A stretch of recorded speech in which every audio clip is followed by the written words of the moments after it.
What's up everyone, Belligerent here with another Bloodline video, and in today's video we are taking a look at Clan Acuna, the newest clan in Bloodline, the Ice Mages. Very powerful clan, some very interesting skills and abilities.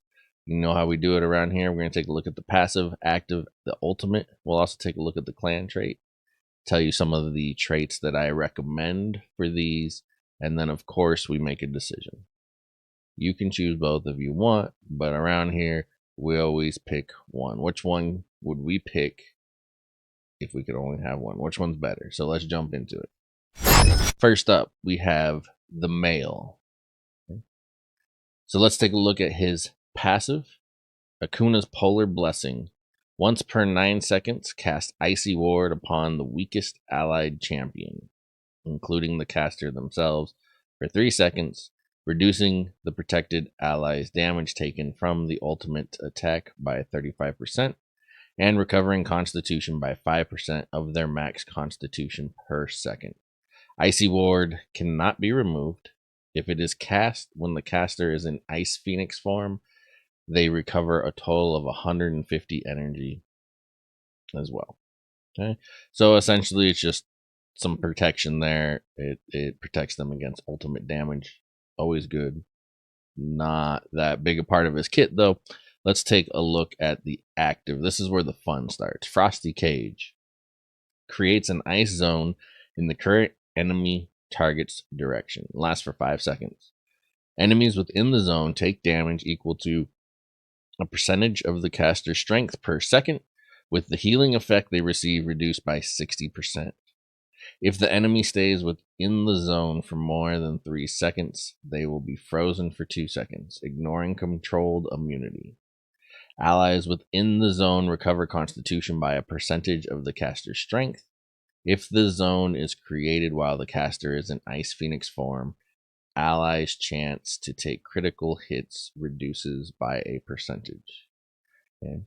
Now, this is where I think Male Acuna gets most of his power from.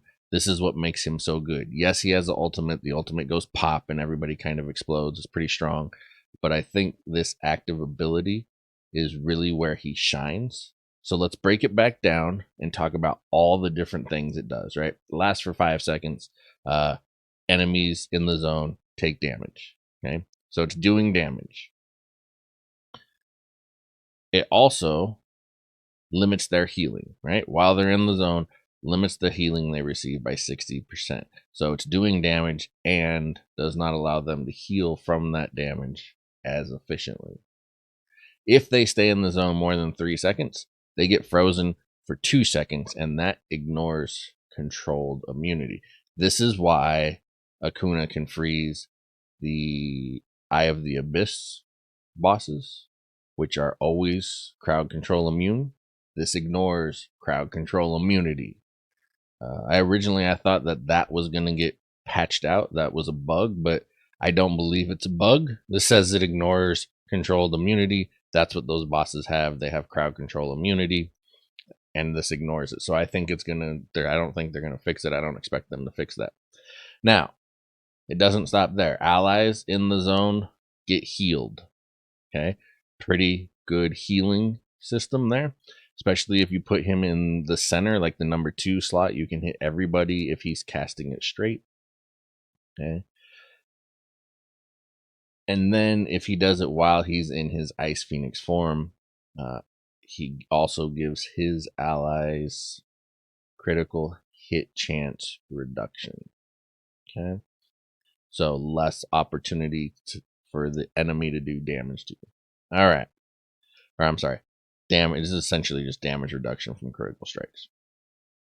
His ultimate, Arctic Domain, transforms into an Ice Phoenix. This is where the Ice Phoenix come from, where in his last ability, if he casts it, they get the critical hit reduction.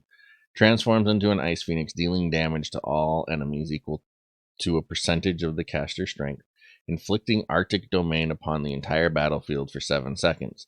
During this period, enemies will be frozen for 2 seconds when they cast an active skill. There is also a 15% chance for them to be frozen when they use normal attacks.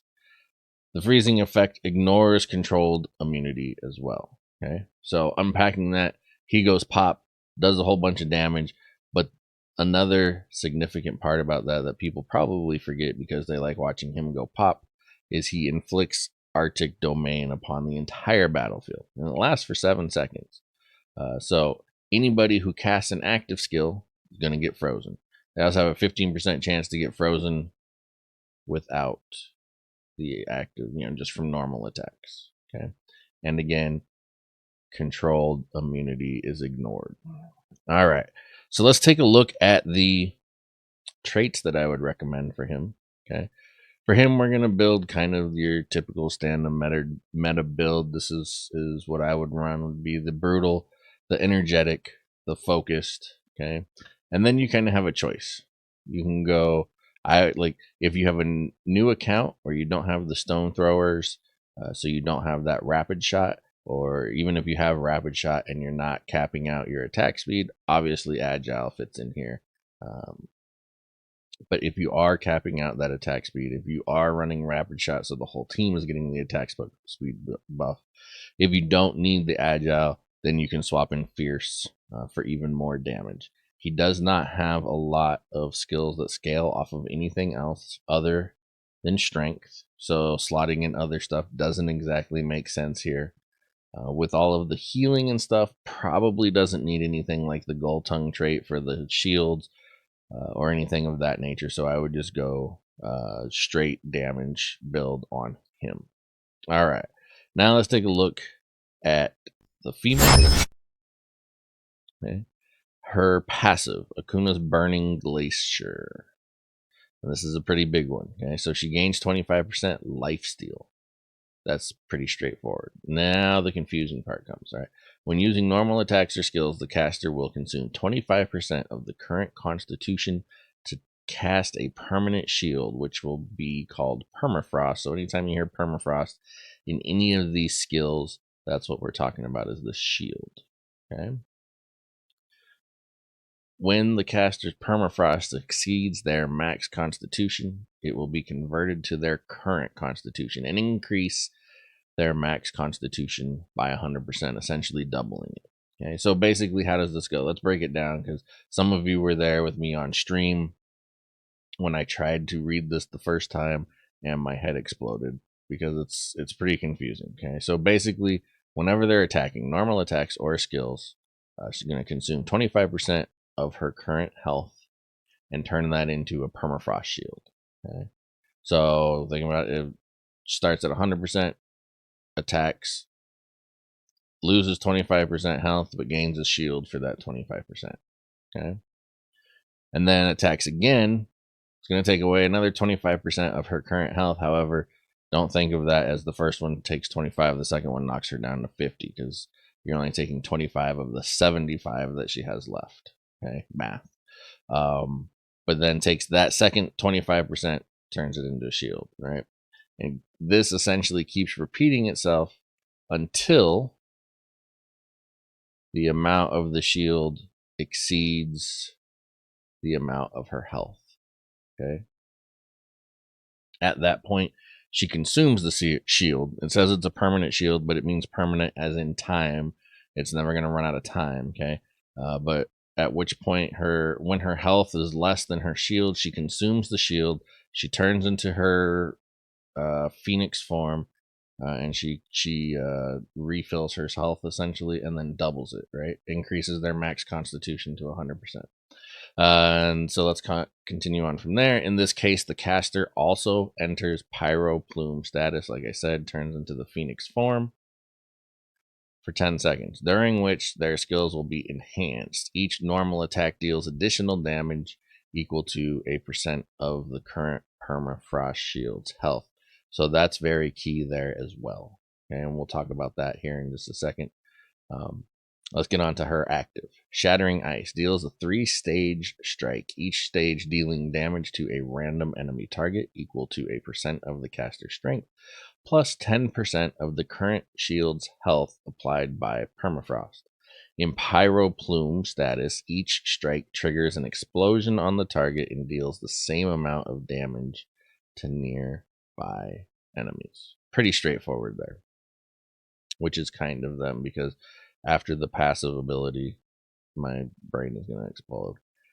Permafrost Bite grants and activates an 8-second permafrost shield to 2 allies with the lowest constitution, including the caster, so she can give it to herself. The shields share the same health of the casters, but not lower than 20% of the caster's max constitution. Okay. That's a little vague. I think that means the same health as the caster's shield. But if her shield is really low, the shield she casts will not be less than 20% of her max constitution. The activated permafrost shields will take 25% reflective damage. Okay. That, again, is a little vague. It sounds like the people with the shield are taking 25% of their damage is reflected back at them, which may be what it is, but I suspect it's more of a translation error, as where that shield is going to reflect 25% back at their attackers. But that would require some testing to know for sure. In Pyro Plume status, the active permafrost will be enhanced, dealing damage to nearby enemies equal to a percentage of the shield's current health per second. Okay. And then something we didn't cover in the mail, let's talk about the clan trait, Harsh Rhyme. When landing normal attacks on the enemy, there is a 20.8% chance to prevent them from recovering constitution in the next 3 seconds. The target will become immune to the same effect in the next 7 seconds. This effect is not stackable, so it prevents them from healing. But there's a number of factors in there where this is probably not going to be a very strong trait that you would marry on to anybody else. It only lasts for 3 seconds. You then can't reapply it for 7 seconds, which is over double the amount of the time it lasts, and it doesn't stack. So probably not something we're going to be passing off to others. Okay. Now, female Acuna is, I believe, going to be much better for mid to late game players. Once you get her, like, she needs constitution, and out of the box these two do not have high constitution, so you need constitution on her. You're going to need vigor, you're going to need the guardian stone, you're going to need the sprites, the runes, as much vigor, or I'm sorry, as much constitution as you can put on her, because of all these things that stack off of constitution, right? Her permafrost is based on her constitution.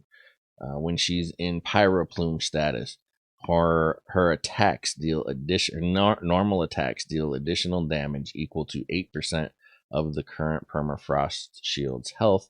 So the more health it has, the more damage you're doing, and by having higher constitution, you give that permafrost shield more health, right? The active also has plus 10% of the current shield's health. Again, more constitution gives you a bigger shield, which gives you bigger damage. And then the ultimate, dealing damage to nearby enemies equal to a percentage of the shield's current health per second. Again, constitution, constitution, constitution. So I feel she's going to be much better mid to late game than she is early game. If you're on a new account or whatever, or you haven't invested vigor and stuff into her, I think she's really going to start to shine once you get health, or once you get constitution on her. Okay. Now let's take a look at the traits. If I were to run female Acuna, I would approach her like my support champion, because again, everything here just basically fluctuates off of constitution. Okay. So I would run the support traits, the team-wide traits. So we're going to be running the Fulgur trait, hulking, the stone throwers trait, rapid shot for the attack speed. We're going to go with demoralize as well, for the attack speed counter, right? And then the only normal trait that I would put on her in this case would be the energize, because again, we need that constitution. Now, if you are in a position where you're on a new account, you don't have rapid shot yet, you don't have demoralized yet, okay, some alternatives. Focused is always a good one, right? The more focused she gets, the more she can put up her ultimate ability, obviously.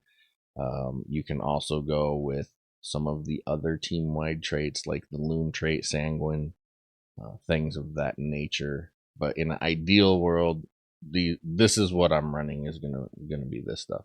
Um, so so which one are we gonna pick? Which one are you gonna pick? Let me know in the comments below before I give you my pick. Um, just remember, if you enjoy this video, you want to see more, please smash that like button. It's a free, easy way for you to help me out here. Also, streaming every day.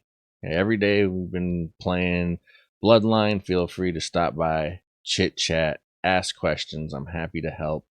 And we're having a blast. We're having a good time. So I'm going to keep doing it, keep sticking with it. So make sure that you stop by the stream, say hi, let me know how you're doing, whatever. We can chit chat.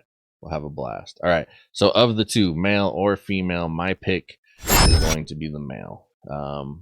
I feel like he is just more versatile. The female is a very good support option, but I don't feel, especially early on, that she's going to add a whole lot. We know in this game that defense doesn't, sometimes defense can make the difference, but defense doesn't ever win the match for you.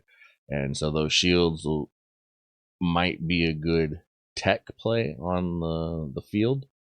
I feel that both of these, male and female, are probably settling around like the A tier for champions, but I just think with him and his Frosty Cage active, he just adds so much. He adds healing, damage, uh, healing reduction, crowd control that ignores the immunity. Like, he adds a whole lot in one package. So for me, for my money, we're going with the male. Again, let me know in the comments what you think below. Like, comment, subscribe, tell a friend, stop by and see me on the stream. I'm Belligerent. Peace.